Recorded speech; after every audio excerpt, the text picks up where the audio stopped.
Eu quero compartilhar hoje uma palavra com você, um pouco diferente daquilo que tenho compartilhado nas últimas vezes. Hoje nós vamos falar sobre depressão e graça.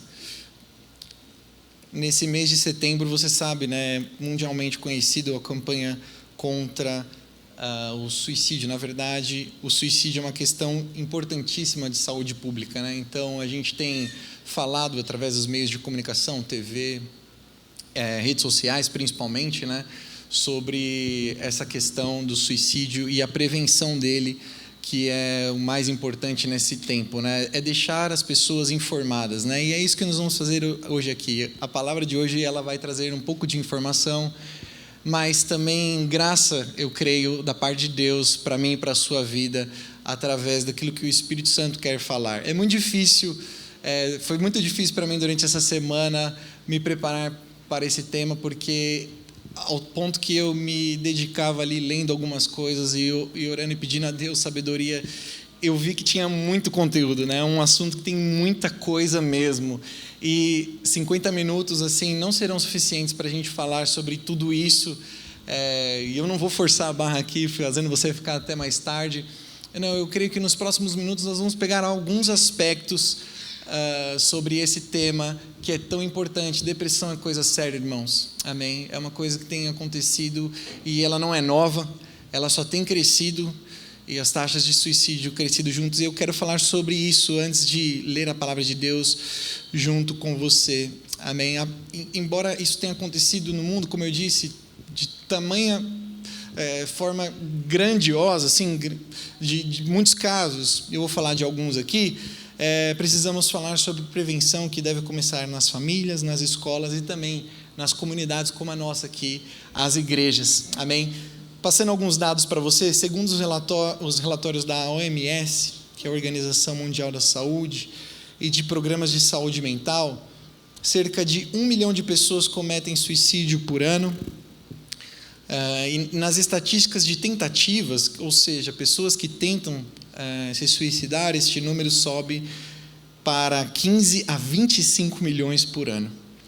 Para cada pessoa que comete suicídio, cerca de 6 a 10 pessoas próximas sofrerão de algum tipo de adoecimento emocional decorrente dessa situação. Então, uma família de alguém que tira a própria vida, praticamente todos eles são impactados com o mesmo sintoma pré-suicídio, que é a depressão. Atualmente, a segunda maior causa de morte entre jovens de 15 a 29 anos é o suicídio. É um alto índice também em idosos e grupos populacionais que incluem pessoas que foram vítimas de violência. E apesar da sua maior incidência em países de baixa renda e desigualdade social, o suicídio vem apresentando crescimento em países também desenvolvidos. E o nosso país, o Brasil, ele é o 8º país no mundo com o maior número de suicídios. Bom, como sabemos, a maior causa do suicídio é a depressão, e é o que iremos falar um pouco hoje sobre depressão. Precisamos lembrar que as pessoas que sofrem depressão, irmãos, elas são pessoas como eu e você, de carne e osso, com dilemas genuínos, cristãos ou não cristãos. São pessoas que são próximas a nós ou distantes de nós, que por motivos internos, externos, biológicos ou espirituais, lutam contra pensamentos catastróficos, sentimentos de tristeza profunda e, por fim, o desejo de tirar a própria vida.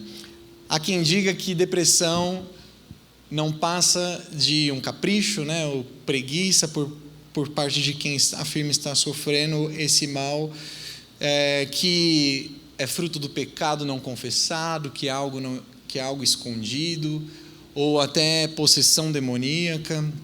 Enfim, muitas coisas se fala sobre isso, infelizmente, dentro das igrejas.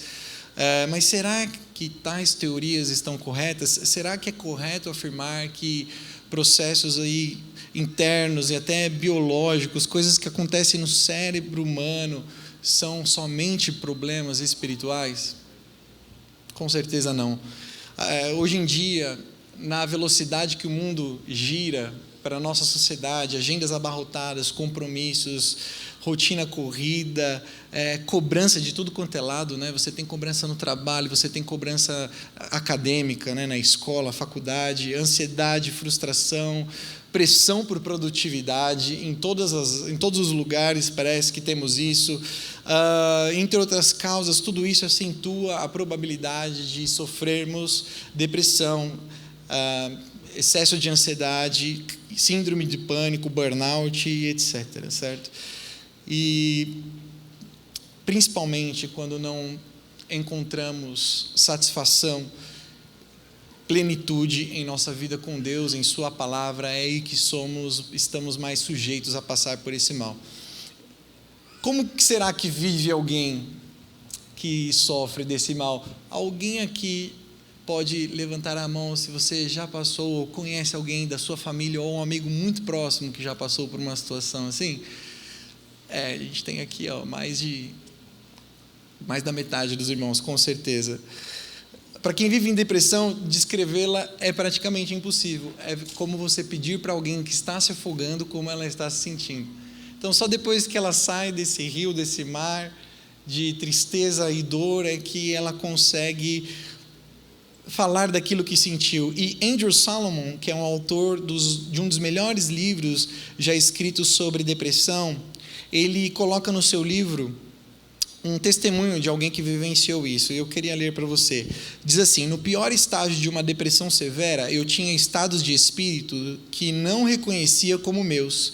Pertenciam à depressão tão certamente como as folhas naqueles altos ramos da árvore pertenciam à trepadeira. Quando tentei pensar claramente sobre isso, senti que minha mente estava emparedada, não podia se expandir em nenhuma direção.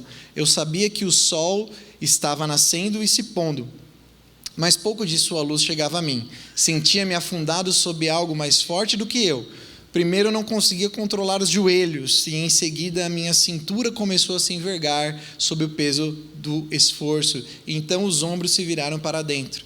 No final, eu estava comprimido e fetal, esvaziado por essa coisa que me esmagava sem me abraçar. E outro livro também, escrito por Gavin e Eleni Vassão, um livro chamado Dor na Alma, eles falam que ao descrever o depressivo aqui, afirmam que a pessoa é capaz de chorar por horas a fio sem saber por que está chorando. Nesse estado faltam emoções, sente-se fraqueza física, não se consegue falar de propósito de vida, experimenta-se uma solidão profunda, angustiante, além de atravessarem pensamentos suicidas. A vida espiritual de uma pessoa assim, nesse estado, é praticamente impossível. Um dos autores escreve: o crente deprimido não pode concentrar-se para ler ou orar. Ele não encontra-se com as pessoas e assim procura evitar a igreja e a comunhão, e com frequência pensa que Deus o abandonou. O maior erro, talvez, que uma pessoa assim comete. E Salomão, mais uma vez, no seu livro escreve, para encerrar: a depressão ceifa mais anos do que a guerra, o câncer e a AIDS juntos. Outras doenças, o alcoolismo, os males do coração, mascaram a depressão quando esta é a causa. Se levarmos isso em consideração, a depressão pode ser a maior assassina do nosso mundo. Amém? E embora a Bíblia não seja clara e nem contenha essa palavra, depressão, nós podemos ver aqui na palavra de Deus alguns aspectos e características de homens e mulheres que passaram por isso. Eu vou falar de alguns deles, mas vou me reter somente em um, por causa do tempo. Mas a gente pode voltar lá atrás e ver em Moisés. Acredito que o primeiro homem que a Bíblia diz que disse para Deus: tira minha vida, eu não aguento mais o peso de carregar esse povo.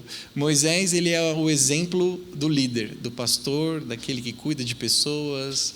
Enfim, temos alguns aqui que se sente sobrecarregado pela responsabilidade de levar consigo pessoas rumo a um propósito. As pessoas ali, os hebreus, reclamavam tanto, murmuravam tanto contra Moisés, que Moisés se sentiu sobrecarregado a um extremo, ao ponto de dizer para Deus: Senhor, eu não sou o dono desse povo, tira a minha vida. Depois de Moisés, você encontra alguns exemplos em Davi, em Ana, que tanto sofreu, por conta do seu filho que não vinha. A gente vê em Asaf, um homem que escreveu salmos lindos e falou: por que prospera o ímpio? Por que o ímpio prospera? Por que eu que sirvo ao Senhor não tenho as coisas que aqueles que são ímpios, que não servem ao Senhor, têm? Depois você vê Salomão, que ao contrário disso, teve tudo. Em Eclesiastes, Salomão escreve: tudo o que os meus olhos contemplaram, tudo aquilo que eu vi com os meus olhos, eu pude ter. Já pensou ter esse dinheiro e esse poder? Mas ao final do seu livro ele escreve: é tudo vaidade, não há nada novo debaixo do sol. Olha só, exemplos de homens miseráveis que não tiveram nada, e aquele que teve tudo, talvez o homem mais rico que andou na face da terra, sofreram do mesmo mal. E aí, caminhando, a gente vê Jeremias, Jó, que é um exemplo também clássico. Jó sofria por não entender a razão do seu sofrimento e questionou a Deus e desejou ser um aborto. Amaldiçoou o dia que nasceu e falou: Senhor, Deus, por que eu tive que sair do ventre da minha mãe? De tanto sofrimento que ele passou. Nós vemos isso na vida do apóstolo Paulo, na carta de 2 Coríntios, quando ele volta da Ásia e ele sofre uma experiência tão forte de sofrimento, açoites e abandono, nudez, fome. A experiência que ele teve numa das suas viagens, antes dele escrever a segunda carta aos Coríntios, foi tão forte que os teólogos dizem que o apóstolo Paulo sofreu como se fosse uma segunda conversão. Dizem que se você compara o grego que ele escreveu na primeira carta com a segunda carta, é um grego totalmente diferente. É mais forte, mais inteligente, mais rebuscado, assim, mais elegante. Porque ele passou por uma experiência totalmente nova e achou que iria morrer de tanto que sofreu. E por fim o próprio Senhor Jesus, que diante ali da sua dor no Getsêmani com alguns dos seus discípulos que na verdade dormiam, se angustiou e disse para os seus discípulos: vigiem comigo por 1 hora, porque a minha alma sente uma angústia de morte. Mas eu quero me reter aqui a história de Elias, que acho que é a mais famosa de todas, né? Sobre depressão moderna aqui, como a gente conhece, como eu e você conhecemos. A história de Elias, ela é surpreendente. Nela a gente encontra um paralelo perfeito daquilo que nós chamamos de depressão em nosso tempo. E lá em 1 Reis, capítulo 19, a história de Elias nos é revelada.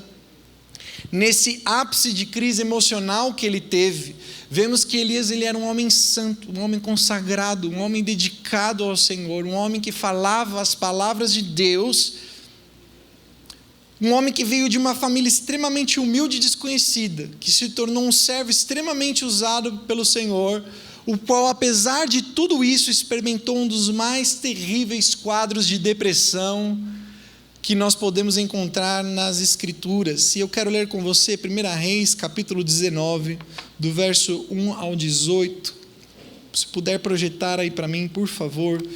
Vamos ler 1 Reis 19, do 1 ao 18. Eu queria ler esse texto com você. Eu vou ler aqui na minha versão, acredito que está bem próximo ao que temos aqui. Acabe contou a Jezabel tudo quanto Elias havia feito, como matara pela espada todos os profetas. Então Jezabel mandou um mensageiro dizer a Elias: que os deuses me castiguem, se até amanhã, a esta hora, eu não houver feito com a tua vida como fizeste a deles. Quando ele ouviu isso, fugiu para salvar a própria vida. Chegando a Berseba, que pertence a Judá, deixou ali o seu servo. Mas ele entrou pelo deserto, caminho de um dia, e sentou-se debaixo de um arbusto, ou um zimbro, e pediu para si a morte, dizendo: já basta, ó Senhor, toma agora a minha vida, pois não sou melhor que os meus pais. E deitado debaixo do arbusto, adormeceu. Então o anjo tocou e lhe disse: levanta-te e come. E ele olhou, e à sua cabeceira havia um pão assado nas brasas e uma vasilha de água. Tendo comido e bebido, voltou a se deitar. E o anjo do Senhor veio pela segunda vez, tocou-o e lhe disse: levanta-te e come, porque a viagem será muito longa. E ele se levantou, comeu e bebeu, e com a força desse alimento caminhou 40 dias e 40 noites até Horebe, um monte de Deus, ou um monte Sinai. Ali entrou numa caverna onde passou a noite. Então veio-lhe a palavra do Senhor dizendo: Elias, que fazes aqui? Ele respondeu: tenho sido muito zeloso pelo Senhor, Deus dos exércitos, porque os israelitas abandonaram a tua aliança, derrubaram os teus altares e mataram os teus profetas pela espada. E fiquei eu, somente eu, e procuram tirar a minha vida. E Deus lhe disse: vem para fora e sobe o monte diante do Senhor. Então o Senhor passou.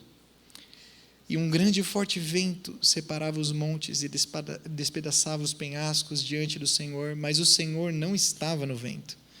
Depois do vento veio um terremoto, mas o Senhor não estava no terremoto. E depois do terremoto veio fogo, mas o Senhor não estava no fogo. E depois veio uma voz mansa e suave.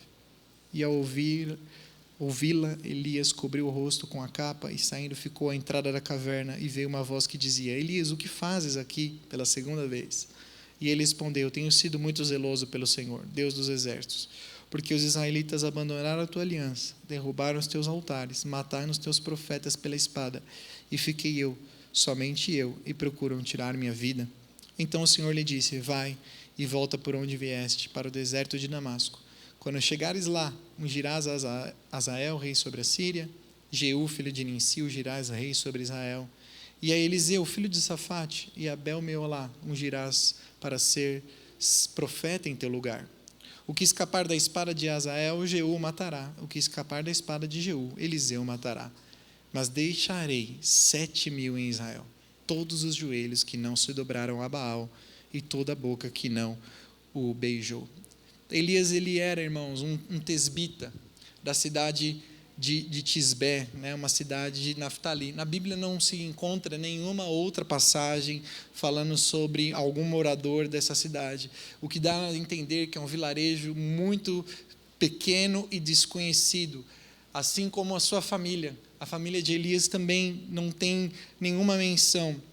Com certeza veio de uma família inexpressiva nesse contexto mundial, e Deus levantou um homem nessa cidade, nesse lugar tão pequeno, nesse contexto, para ser a sua boca nos dias de Acabe, que era o pior rei que Israel já havia tido até então.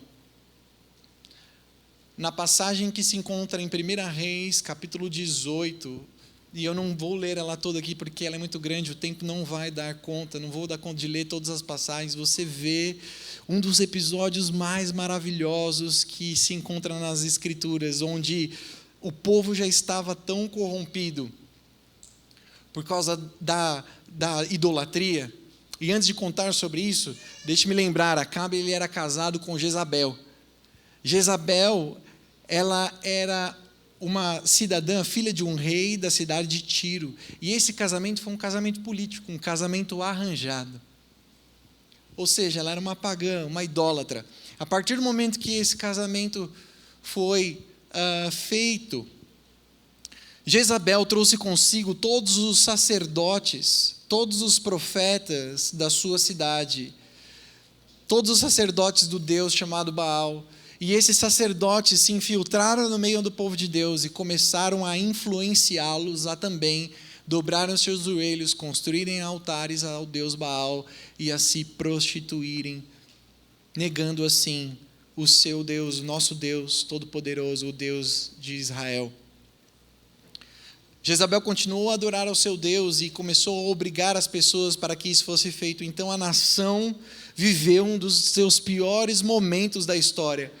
Só que Elias era um homem que Deus levantou cheio de fé, e você sabe a história, que através da sua palavra, quando ele declarou a palavra de Deus, a terra ficou 3 anos sem chuva.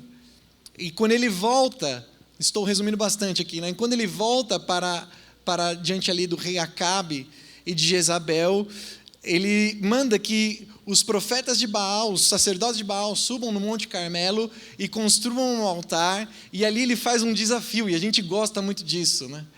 É por isso que essa passagem é sensacional. E ele diz: o Deus que fizer cair fogo do céu e consumir o holocausto, um animal foi colocado ali morto perante algumas pedras, o Deus que fizer isso, esse é o Deus de Israel, esse é o Deus verdadeiro. E o que a Bíblia diz é que os profetas lá, os sacerdotes de Baal, ficaram um dia todo rodando aquele lugar e aquele sacrifício, e começaram a mutilar inclusive os seus corpos, mas não desceu nenhuma faísca do céu para consumir um altar. E Elias, cheio de Deus, ele faz uma coisa que eu acho sensacional. Ele pede que venham jarros e jarros de água numa terra muito seca, e ele pedia para que essa água viesse, e ele, sem humildade nenhuma, né, manda jogar água em cima do holocausto, ao ponto de que a terra ficou encharcada. E quando ele fez uma oração simples ao seu Deus, ao nosso Deus, fogo desceu do céu, consumiu todo o holocausto, e toda a água que tinha por volta também foi seca. Ali o povo viu, se lembrou de quem era o verdadeiro Deus, e todos os sacerdotes de Baal foram mortos à espada. E foi exatamente a partir desse ponto que nós lemos que Acabe levou o conhecimento de Jezabel, essa história, e obviamente isso trouxe grande ira ao seu coração, levando-o a prometer que iria matar Elias, assim como os profetas haviam sido mortos. E é aqui que a depressão de Elias parece ter começado. Havia sem sombra de dúvidas, uma expectativa no coração de Elias que deveria haver um reconhecimento da parte de Jezabel e Acabe, diante do tamanho feito perante os falsos profetas de Baal. O mínimo que ele esperava era um reconhecimento, assim como o povo deu. De alguma maneira, Elias estava esperando que Acabe e Jezabel dissessem, curvados diante do poder de Deus, e dissessem junto com o povo: só o Senhor é Deus. Mas não foi isso que aconteceu. Em vez de reconhecimento, em vez desse arrependimento, o que aconteceu? Houve promessa de assassinato. Jezabel prometeu fazer com Elias exatamente o que faria com os profetas, exatamente o que ele tinha feito com os profetas de Baal. E você, em algum momento, assim como eu, já deve ter sentido assim, momento de frustração e decepção perante uma expectativa, algo que parecia iminente, algo que estava à sua frente. Momentos em que o mundo parece cair sobre a sua cabeça, em que você tenta olhar para o horizonte, esperando algo, mas não vem nada.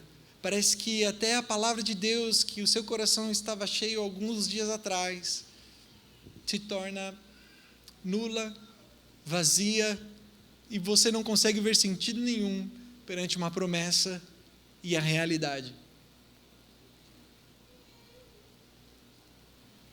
Elias, ele estava tentando entender o que aconteceu, porque as circunstâncias o fizeram partir para uma outra direção. Aquele homem cheio de fé que desafiou os sacerdotes de Baal no Monte Carmelo se torna pequeno, e toda a sua humanidade ali, a sua fraqueza de homem, como diz o apóstolo Tiago, o homem sujeito às mesmas fraquezas. Elias, como eu e você, ele foge, ele deixa o seu servo no meio do caminho e parte em direção ao deserto, à distância de um dia, a Bíblia diz. Ou seja, ele caminha em direção ao deserto, deixa o seu servo no meio do caminho, na cidade chamada Becserva, que ficava em Judá, e ele parte mais ao sul de onde estava, e ele caminhou a distância de um dia, aproximadamente 70 quilômetros no deserto, e a Bíblia diz que ele para descansar embaixo de um zimbro ou um arbusto. O zimbro, irmãos, é uma árvore que atinge 3 metros de altura, com folhas curtas, né, que raramente caem. E Elias descansou ali sobre a sombra dessa árvore, enquanto pensava em tudo que havia acontecido no Monte Carmelo, e ao mesmo tempo na promessa de morte que ele havia recebido da parte de Jezabel. E ele percebeu que as coisas não conectavam e não faziam sentido perante todas as palavras de Deus que ele havia ouvido. E aqui as suas primeiras palavras que nós lemos em Reis 19 são: basta, basta. já chega, toma agora ao Senhor a minha alma, pois não sou melhor que os meus antepassados. Chega, acabou. Ou seja, mate-me, Senhor, agora mesmo, pois sou tão pecador quanto os meus pais ou quanto todos os que vieram diante de mim. E ao dizer isso, a Bíblia diz que Elias dormiu profundamente. E aí nós vemos que a história não acaba por aí. Se você analisar o contexto e ver o tanto que esse homem caminhou e aonde ele se deitou e ficou para ali adormecer, você entende que a força que ele gastou nessa caminhada de um dia do deserto, ele não conseguiria voltar mais. O calor do deserto e até o frio da noite iria massacrá-lo, o seu corpo desnutrido e sem água. Então Elias caminhou para morrer. Elias foi para o deserto para se entregar e morrer. Ele preferia morrer no deserto sozinho do que ficar e encarar a rainha. Mas aqui eu quero agora caminhar com você pelo cuidado de Deus pela vida de Elias. E é isso que é o ponto principal da nossa palavra hoje. Como Deus cuida dos seus. E embora Elias é tratado na Bíblia como uma estirpe elevada, né, de um profeta, alguém que foi muito usado por Deus, o apóstolo Tiago faz questão de mencionar que nós e ele somos exatamente iguais, ou seja, você pode não ter sido usado por Deus para os mesmos sinais, e provavelmente não será, porque os sinais de Elias foram muito específicos para o seu tempo, mas o seu Deus e o meu Deus, o nosso Deus, ele continua exatamente o mesmo Deus. E olha como ele age. Eu quero caminhar com você aqui, observando como Deus trata com o seu filho. Nós vemos que a primeira coisa que ele faz é não confrontar Elias perante a sua incredulidade. Deus, ele não chega diante de Elias repreendendo ele, jogando a sua falta de fé na sua cara. Deus não foi confrontar o seu pecado.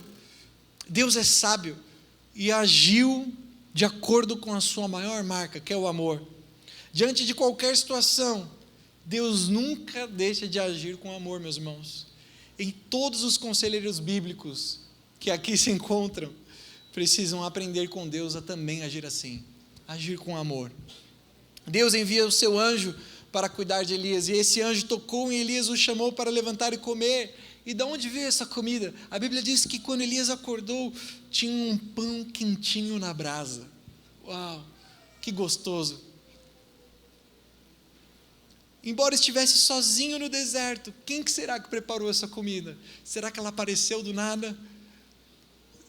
Eu não sei, a Bíblia não diz, mas fato é que Deus preparou o alimento para um homem que estava morrendo de fome.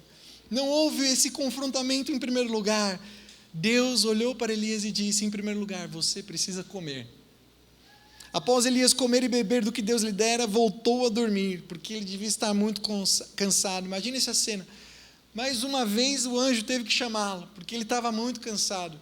E mais uma vez o anjo o convidou a levantar e comer, porque ele deveria passar por um longo caminho. A primeira coisa que Deus fez com Elias foi cuidar da sua saúde. Foi cuidar da sua saúde mesmo, sua saúde física. Cuidando da sua fome, da sua sede, e é assim que Ele quer tratar conosco também. Às vezes nós falamos apenas de coisas que são espirituais, e elas realmente são importantes, mas precisamos nos lembrar que temos toda a nossa parte física, o nosso corpo, que pode estar sofrendo de tantas coisas que a depressão pode trazer. Então Deus estava preocupado com a saúde física de Elias e coloca ele para comer e para descansar. Depois que Elias obedeceu ao Senhor e comeu, de forma impressionante ele prosseguiu com a força do Senhor e daquele alimento por 40 dias e 40 noites, até que ele chegou no monte de Deus, o Monte Horebe, como nós lemos. E é interessante notar aqui que em meio à depressão, Deus não permitiu que Elias parasse, deixasse de se alimentar e morresse. Não, porque se Elias fizesse o que estivesse no seu próprio coração, ele teria deitado debaixo daquele zimbro e morrido. Deus tratou com Elias, exatamente como quer tratar com você. Ouça-o, vai atrás das palavras de Deus, vai atrás de obedecer ao Senhor, das possibilidades para ajudar o seu corpo, das possibilidades para ajudar a sua mente, das possibilidades para ajudar o seu espírito. Não ceda aos impulsos do seu corpo, procure ajuda. Deus está preocupado com a totalidade do seu ser, Ele te ama, Ele te quer ver bem, saudável, fisicamente, emocionalmente e espiritualmente. Foi aí que Elias entrou em uma das milhares de cavernas que existem no Monte Horebe, e ali passou a noite, e ali também ouviu a voz de Deus dizendo: o que fazes aqui, Elias?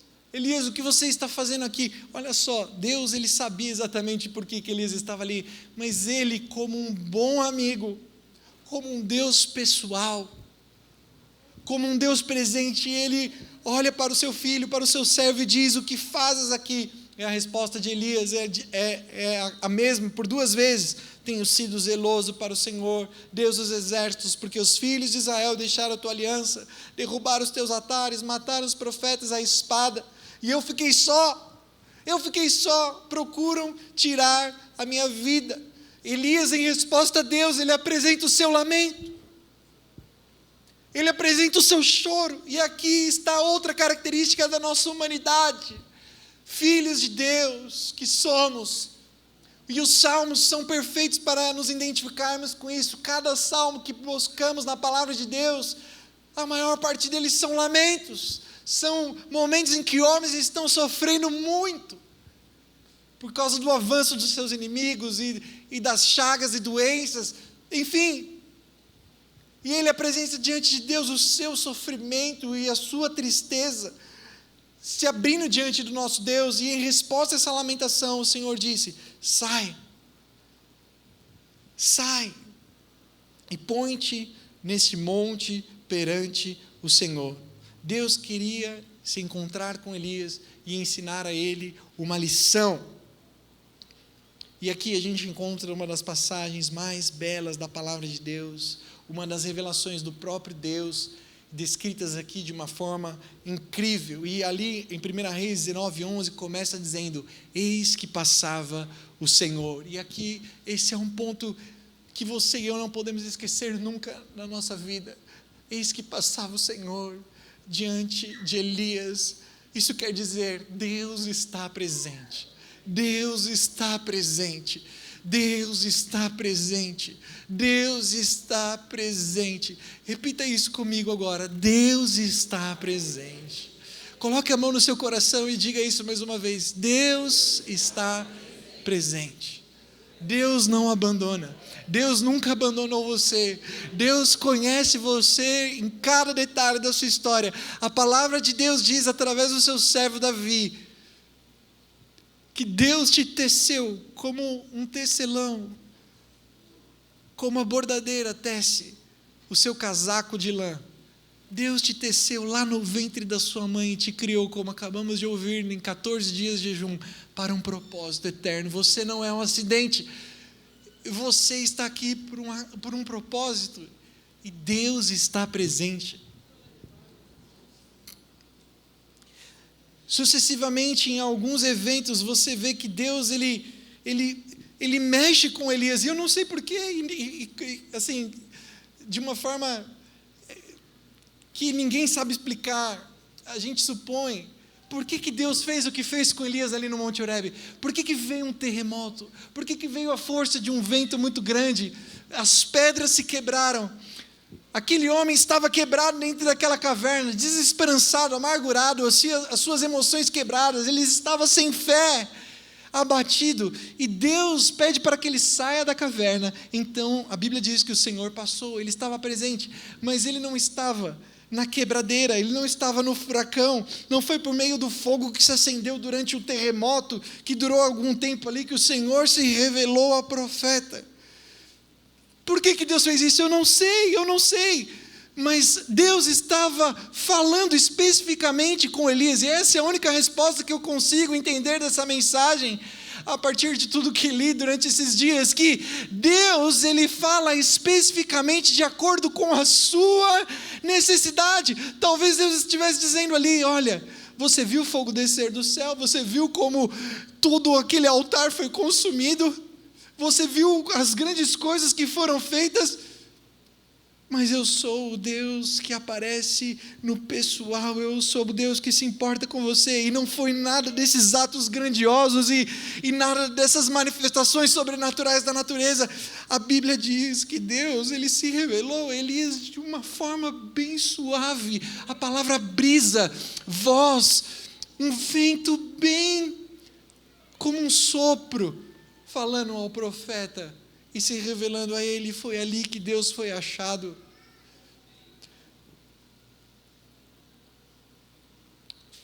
Foi assim que Deus se revelou na calma, quase no sussurro, por meio de sons tranquilos. Elias precisava desse tratamento. E é aqui que eu quero também frisar isso com você. Deus sabe exatamente do tratamento que você e eu precisamos. E Ele não nos trata todos da mesma forma, como uma linha de produção. Não, Ele sabe a hora de que você precisa parar, Ele sabe te parar, Ele sabe te curar, da forma que você precisa saber que Ele é Deus, mas não espere manifestações absurdas. Deus está dizendo para você hoje, de uma forma bem suave, eu estou falando com o seu coração. E nessa ocasião, em que Deus se importa com Elias, primeiro cuidando da sua saúde, você vê dando a ele comida, dando a ele descanso. Ele dormiu em várias ocasiões aqui, cuidando do seu corpo. O que Deus diz? O que fazes aqui, Elias? O que você faz aqui? O que você faz aqui, Beto? O que você faz aqui, Gabriel? O que você faz aqui, Priscila? O que você faz aqui, Rodrigo? O que você faz aqui, Eduardo? O que você faz aqui? Ele está te perguntando, embora Ele sabe, Ele quer ouvir você e eu, Ele quer ouvir o nosso lamento e a nossa angústia, Ele quer que você coloque para fora. Ou seja, nós aprendemos aqui, além do nosso Deus se importar, estar presente, Ele é o melhor ouvinte que eu e você podemos ter. Ele é o bom ouvinte. Ele, como ninguém, sabe ouvir as nossas necessidades.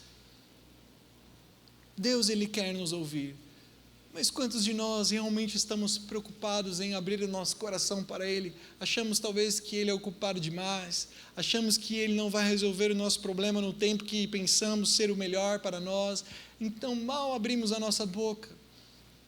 Não é assim que Deus age.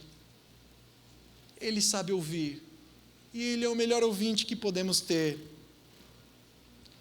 E Ele pergunta para você e para mim, da nossa situação espiritual. Se você está aqui me ouvindo nessa noite ou assistindo no YouTube, talvez sem forças, Deus não desistiu, Ele está presente e Ele quer te ouvir. E assim como Deus se revela numa brisa, num sopro, numa voz, ou a palavra de Deus diz um sussurro suave, assim Deus se revela no Novo Testamento, na Nova Aliança, através do seu sopro, que está na vida de cada cristão que disse: Senhor, eu recebo o Senhor Jesus e confesso os meus pecados e recebo o Senhor como o meu Salvador pessoal. A Bíblia diz, lá em João capítulo 14, Jesus estava com os seus discípulos naquele evento que é dito como a última ceia, antes de ser entregue para os seus inimigos, para ser crucificado. Jesus diz aos seus discípulos: e eu rogarei ao Pai, e Ele vos dará outro Consolador, a fim de que esteja para sempre convosco. O Deus presente em nossas vidas, o tempo todo, 24 horas por dia, 7 dias na semana, 365 dias no ano, se chama Espírito Santo. O Espírito Santo está à sua disposição. E eu disse isso no último momento que estive aqui, quando falei sobre Jesus e Nicodemos, que um dos nomes do Espírito Santo na palavra de Deus é o sopro, é o vento. E Jesus, falando com Nicodemos, ele disse: o vento, o Espírito é como o vento, ou na verdade o ruá é como o ruá, né? Você se lembra do jogo de palavras? Se você ouviu essa palavra, acho que você se lembra.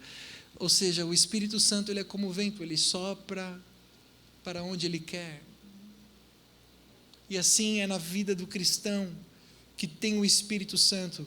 O vento de Deus, o sussurro de Deus, a voz de Deus está à sua disposição e dentro de você. E é por isso que eu quero falar sobre graça. Porque a graça de Deus não é apenas em que Cristo Jesus morreu para nos salvar do inferno, da morte, do pecado. Com apenas não estou diminuindo. É além disso um presente, porque graça significa isso, favor imerecido, um presente que é dado. O presente que Deus, além de nos salvar, além de nos dar uma nova casa celestial, esse é o maior presente que contribui nesse pacote de presentes que recebemos, é o próprio Deus conosco. O Espírito Santo, ele é o Deus conosco, o Deus pessoal. E o Espírito Santo está à sua disposição dentro de você. E Ele quer te consolar no seu momento de sofrimento, abatimento, depressão, angústia, crise de choro, pânico e ansiedade. O Espírito Santo está dentro do crente para isso, para lembrar das promessas e das palavras de Cristo Jesus. O Espírito Santo que habita no povo de Deus tem a responsabilidade, a tarefa principal de nos lembrar tudo o que Cristo fez por nós, que as suas promessas continuam as mesmas, que Ele está ao nosso lado.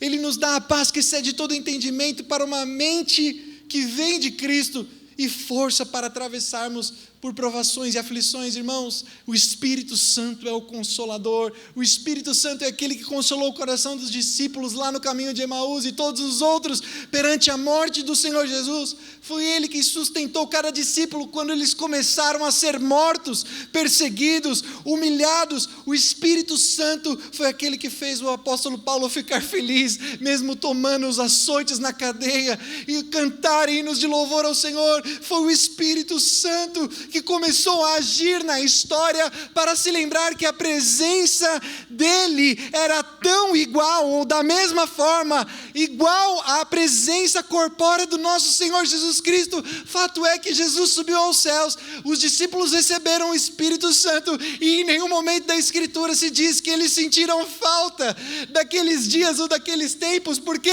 a própria presença de Cristo pessoal estava aquecendo seus corações, fazendo eles passarem pelos mais difíceis momentos. Esse é o Espírito Santo, que é o mesmo poder que ressuscitou Jesus dos mortos. Esse é o poder de Deus, o Espírito Consolador, o Paráclito, o advogado, aquele que te representa.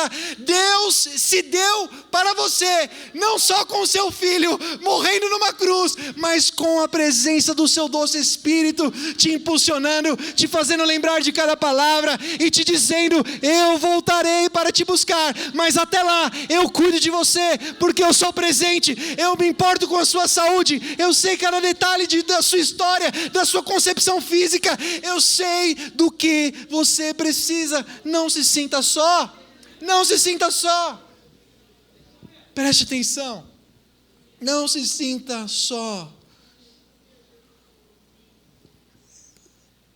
Ele é o Consolador, Ele é a paz que excede todo entendimento, Ele é o nosso penhor. Aleluia. Doce Espírito Santo, é Ele que reúne os crentes aqui. É Ele que nos dá a esperança de que isso tudo vai passar.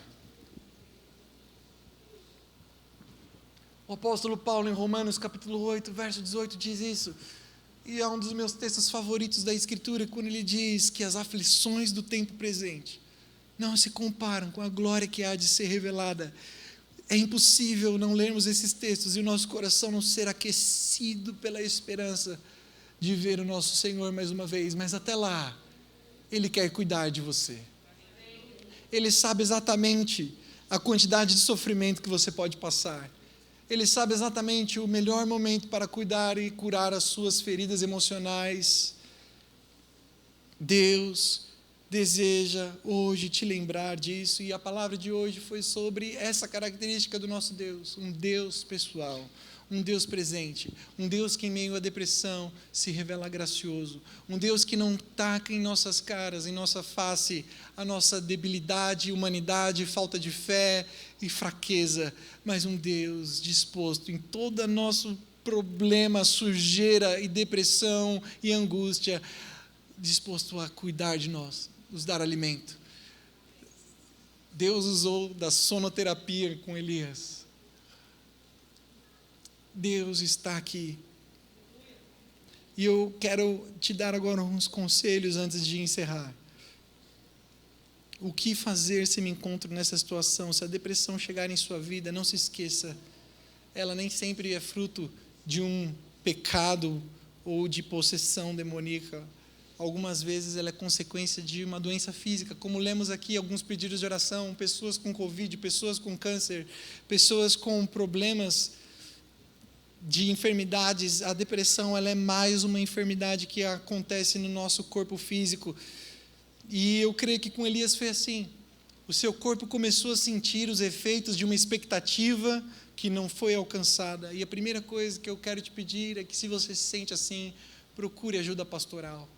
Procure homens e mulheres sábios que vão te ajudar, pelo menos em ouvir as suas debilidades e problemas, e vão te apresentar diante do Senhor. E em segundo lugar, procure ajuda médica. Procurar ajuda médica, ajuda dos homens, né? A gente fala. Mas não. Deus, em sua graça comum, Ele levanta ímpios para cuidarem dos santos. Deus, em sua graça comum, fez com que os homens alcançassem tanta inteligência ao ponto de criar recursos medicinais, que são feitos de coisas naturais que o nosso Deus fez, para que eu e você possamos ter uma vida com mais qualidade. Tomar remédios não é falta de fé. Tomar um remédio muitas vezes vai ser a fé na graça comum do nosso Deus, de que Ele é o Criador de todas as coisas, que se estamos vivos é pela graça dEle, se morremos é porque Ele quis. Nada acontece sem a permissão do nosso Deus. É muito difícil nós compreendermos a depressão, porque ela tem aspectos muito complicados da nossa mente, da nossa alma. No entanto, nós devemos tratá-la muitas vezes como qualquer outra doença precisa ser tratada. Então, procure ajuda pastoral e ajuda médica. Não se sinta envergonhado. Não ache que é falta de fé. Não, procure ajuda. Procure ajuda. E durante essa semana eu ouvi casos terríveis. Terríveis. E um deles, de uma mulher que procurou um pastor, que escreveu o livro de mesmo nome, Depressão e Graça. Se você se interessar, procure, do pastor Wilson Porte. Um livro muito bom. E ele fala de uma mulher que procurou ele para falar que a sua mãe, serva de Deus durante toda a sua vida, uma mulher de oração, jejum, uma mulher que amava a palavra, perto dos seus 70 anos de idade ali, começou a se sentir muito mal. Em questão de meses, tristeza profunda, amargura, começaram a tomar a sua alma, e ela ficou acamada. E o diagnóstico que ela recebeu foi simplesmente um problema espiritual. Depois de algum tempo, a mulher não aguentou mais, e essa serva do Senhor, que durante anos entregou a sua vida para Jesus e para servir outras pessoas, tirou a própria vida. A filha dela chegou a esse pastor Wilson dizendo: pastor, será que a minha mãe foi para o inferno? Será que cabe a nós, irmãos, a posição de julgar pessoas numa situação mental extremamente complicada, sendo que Deus nos chamou para sermos os ouvidos, os braços, a boca, os olhos do seu Filho Jesus aqui nesse tempo? Que Deus tenha misericórdia e compaixão de nós, que possamos acolher os aflitos. Veja as pistas que Deus te dá. Se você está sofrendo, dê passos em direção a alguém que você possa falar. Não pare, não se afude na cama à espera da morte. Siga adiante, não pare por nada. Deus está sempre presente. E é isso que eu quero lembrar você mais uma vez. Vamos dizer mais uma vez: Deus está presente. Diga aí para a pessoa que está do seu lado, se você está de máscara, você pode só falar: Deus está presente. Aleluia. Quando os tempos difíceis vierem, lembre-se da pessoalidade, da intimidade, do caráter de Deus, o Deus de Elias, que é o meu seu Deus. Aleluia. Agora, se você está aqui hoje, eu estou falando com 2 grupos de pessoas. Se você está aqui hoje e aparentemente tem vivido tempos de paz, tempos de prosperidade espiritual, eu quero te dar também alguns conselhos. Se você é amigo de alguém que está em depressão, aprenda com o Senhor, Deus, a tratar o seu amigo. Vá até ele, não deixe só. Em primeiro lugar, não deixe só. No momento em que Elias mais precisava de amigos, ele fugiu para uma caverna, mas Deus foi lá encontrá-lo, não para confrontá-lo, empurrá-lo para baixo, mas para tratá-lo com amor e pessoalidade. Ouça. Às vezes a gente vai ouvir os problemas das pessoas e assim quando elas terminam, mal elas terminam de falar, a gente já tem algo para falar em cima, não é assim? Somos péssimos ouvintes. Então, em primeiro lugar, ouça. E aqui vai um conselho que eu tenho tentado aplicar na minha vida. Vai ter momentos em que você não vai precisar falar nada. Apenas ouça. Apenas ouça. E apresente diante de Deus a vida dessas pessoas. Um bom conselheiro é aquele que ouve, mesmo já sabendo tudo o que será dito, assim como foi Deus com Elias. Ele sabia de tudo, mas ele diz: Elias, o que você faz aqui? Seja um bom ouvinte, leve a sério esse problema. Charles Spurgeon, um dos meus autores favoritos, talvez você não saiba disso, mas ele passou por grandes momentos de depressão. Há um livro chamado A Depressão de Spurgeon que retrata isso. E há cerca de 50 anos atrás ele escreveu sobre esse assunto, quando a palavra depressão nem era falada. O seu relato foi: está tudo muito bem para aqueles que estão com saúde robusta, cheios de espírito, para culparem aqueles cujas vidas são doentias ou cobertas pelo pálido aspecto de melancolia. Mas esta doença é tão real quanto a ferida aberta e muito mais difícil de suportar, porque faz tanto mal na região da alma que para os inexperientes parece ser um mero caso de fantasia e imaginação doentia. Leitor, nunca ridicularize o nervoso e o hipocondríaco, pois a dor deles é real. Embora muito dessa doença esteja na imaginação, ela não é imaginária. Outro conselho que eu acabei passando, mas eu queria dar para aqueles que estão me ouvindo aqui, que estão com a sua alma batida e sofrendo, é: encha-se do Espírito Santo. Eu quero encerrar dizendo isso. Além de você procurar ajuda pastoral e médica, lembrando-se que Deus, Ele está ao seu lado, não descarte isso jamais. Não descarte o poder de Deus. Assim como Deus tem poder para curar o câncer, a Covid, Deus tem poder para curar a infertilidade, Deus tem poder para curar você de qualquer enfermidade, assim também é com a depressão. Deus pode, de maneira impressionante agora, dar vida ao seu coração abatido, nessa manhã, te tirar das trevas da emoção e te trazer para a luz novamente. Deus pode fazer exatamente isso agora, e é por isso que eu vou orar agora com você. Mas antes, lembre-se, encha-se do Espírito Santo. Procure diariamente apresentar-se diante de Deus com a sua oração, mesmo que em forma de lamento. Apresente-se diante dEle, colocando a sua vida, e leia a sua palavra. Nós, alguns dias atrás, alguns meses atrás, vimos um vídeo aqui do pastor John Bevere, que aquele que lê a Bíblia pelo menos 4 vezes, 4 dias, 5 dias na sua semana, ele experimenta de saúde, inclusive física. Leia a sua palavra. Eu leio a palavra praticamente todos os dias. E não é porque eu sou um bom cristão, não. Tem dias que eu me achego à palavra de Deus no meu devocional e eu chego cheio de alegria e expectativa perante o dia que está à minha frente. Mas tem dia que eu abro a palavra de Deus e eu tenho plena consciência de que aquilo é como se fosse o remédio que eu preciso todos os dias para não se perder na minha alma e nas minhas emoções de abatimento. Eu chego perante a Escritura como um doente, um enfermo, que precisa do seu remédio diário ali naquele horário, para não sofrer os problemas da alma abatida. Tem dias que são assim. Tem dias que são cheios de alegria e expectativa em Deus, mas tem dias que eu chego diante da palavra acabada, procurando renovo, procurando saúde, e eu nunca saio daquele momento me sentindo só. Todas as vezes o Espírito da palavra, o autor da palavra, está lendo junto comigo. Eu tenho que me lembrar disso todos os dias. Você vê como precisa se aproximar pela fé. Não tem outra forma. É pela fé no Senhor e pela fé na sua palavra, e crer que tudo que está aqui é real e é para mim e para você. Feche seus olhos agora.